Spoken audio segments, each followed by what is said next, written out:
Hello, my dear students. Welcome back to Dr. Maran's Chemistry Academy. Right, so we're going to continue with question number 10.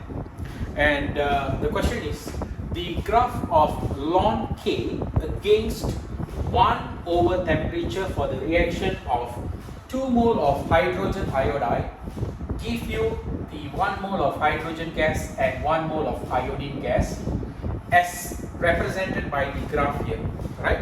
So we need to understand, the question is which statement is correct about the reaction. So we have 4 options here, only one option is correct and the rest 3 are wrong. So how are we going to move about on this question, right? First of all, you need to analyze the graph here, ln K versus 1 over temperature per Kelvin. So you can see the slope or the line graph here, the slope here is with a downgoing gradient, right? So usually when looking into these parameters, we already know this is to do with the Arrhenius equation. So we're going to apply the Arrhenius equation. So Arrhenius equation is basically the rate constant equals to the ln K equals to ln A, right? Negative EA over R. Okay, I split EA over RT, but I already pull out the temperature as the 1 over T, right? So this is the equation. Now, based on the equation, in my previous, most students are actually doing one-to-one class with me and also small group lessons, right? I did emphasize this many times. This is a very, very important topics that will ask in the exam questions. And I spotted this, it came out this year, okay, SEM 2 Chemistry 2026. So let's look into this question. Arrhenius equation, ln K equals to ln A minus EA over R times 1 over T. Now, this is, we can represent it in the form of the line equation, mathematical expression. So by looking at mathematical expression, which is y equals to mx plus c, right? So we know that this is something that we're going to do. Ln K basically is your y, okay, y value. That means whatever is in the y axis, okay, we already put that as a ln K, as you can see there. And 1 over T, basically what you can see here, this is actually 1 over T is your m value, x value. Okay, this is your x value and this is your y value. So now we have m and c. C is an intersection. So c is actually, the value is here. It's an intersection of the ln K. Basically the intersection of ln K is ln A. Okay, ln A will be your C, intersect, and your M will be your gradient. So which one is the gradient here? The gradient is basically negative EA over R. Okay, gradient. So we can find the activation energy through this downgoing slope here, the gradient, negative EA over R. So now let's look at the question option A. The intercept on the y-axis is the frequency factor A. So now the trick part here is, it's very tricky. Most students will choose A if they never read the questions properly, because when they look at the A, they will think A is the answer. Actually, it is not. You know why? Because when they say intersection, right, where it is,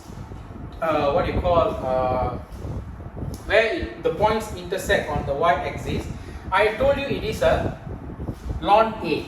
It is not only by the A. So if let's say they give only A, it is wrong answer. Okay, the statement is wrong. Okay, it should be ln A. Then only it is correct. So option A is out. Let's look at option B. The slope of the graph is higher in the presence of catalyst. Now, all of you must understand that the slope of the graph is not affected by the presence of catalyst, but the activation energy, yes, because catalyst will lower the activation energy, not the the position of the slope of the graph. So here it has nothing to do with B. Now let's look at C. The rate constant is inversely, catch the word, inversely proportional to the temperature. So you must understand that the relationship between the rate constant and the temperature is very exponential. Okay, I will not say they are directly proportional, because you cannot say directly. That means that directly proportional means if, let's say, the temperature is increase or double, the rate constant also double. That is what meant by directly proportional. So in this case it is not. So you cannot say it is directly proportional, but definitely the answer cannot be inversely proportional, because when you increase the temperature, most of the time temperature affecting all the other part of the rate equation. For example, temperature affects the Kc, right? I did explain this. Kc is equilibrium constant that we calculated, right, during a reversible reaction. So temperature does affect that, right?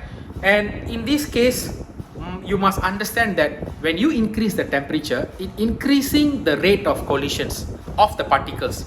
So the energy that possessed by the colliding particles will be equal or greater than the activation energy when you increase the temperature. So in this case, we must understand the rate constant, alright, is inversely proportional to the temperature. Definitely it is not the answer, because it is increase. So according to the statement here, it says when temperature increase, the rate constant decrease, which is not, right? When the temperature increase, the rate constant should increase. But what I'm trying to say, it cannot be directly proportional, right? It is increased, but it is very exponential, right? So the option C is cannot be the answer. Let's look at option D.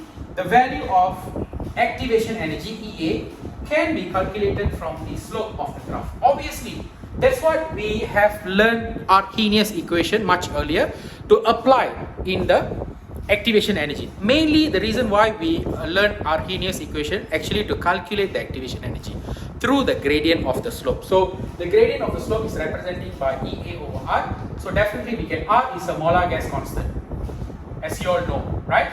R is a molar gas constant, which is 8.31.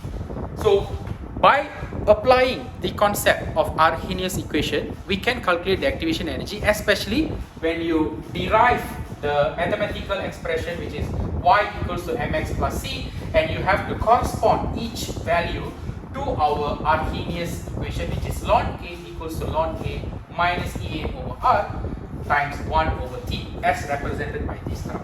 So obviously we can conclude that the final answer should be D, which is EA can be calculated from the slope of the graph.